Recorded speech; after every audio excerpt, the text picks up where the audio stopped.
Florida Republican Congressman Matt Gaetz has been under investigation, potentially, since last summer when his friend, former Seminole County tax collector Joel Greenberg, was charged with sex trafficking of a child. CNN and other network reports are citing Justice Department sources, claiming Greenberg and Gaetz arranged for and paid for gifts, travel, and sex with women, including one at least 17 years old.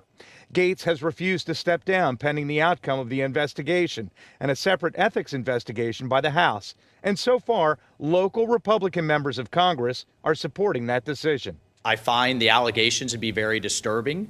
I'm the father of a 17-year-old girl. Having said that, Congressman Michael Waltz tells me the Panhandle Republicans should not be condemned unless the facts support the allegations. So those should be taken very seriously, but everybody deserves due process. And this from Congresswoman Kat Cammack. I think an investigation should be impartial. It should go through the process. Every single American deserves that right. I asked the House Minority Leader hosting a Republican retreat in Central Florida what happens if Gaetz is charged. If he is indicted, should he step down, and have you personally talked with him? If he's indicted, we would remove him. But remember, in America, everybody's innocent until proven guilty. He used the word remove. Just 5 members of Congress have ever been removed or expelled. It requires a 2/3 majority in the House. Gaetz would be the first since 2002, when Ohio Congressman James Traficant was convicted of bribery. So I now announce that I will resign from the Senate. The last time it would have happened in the Senate was with Oregon Republican Bob Packwood in 1995, when he suddenly resigned under allegations of sexual harassment.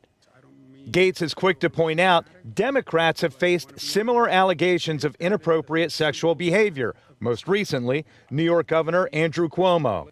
In 2019, California Congresswoman Katie Hill resigned when an affair with a staffer was revealed. And in 2018, Minnesota Senator Al Franken quit under allegations of inappropriately touching women. Gaetz maintains his innocence. Greg Fox, WESH 2 News. Meanwhile, a federal judge in Orlando has given the Justice Department and Joel Greenberg's attorney until May 15th to come up with a plea deal, or trial will be set for summer.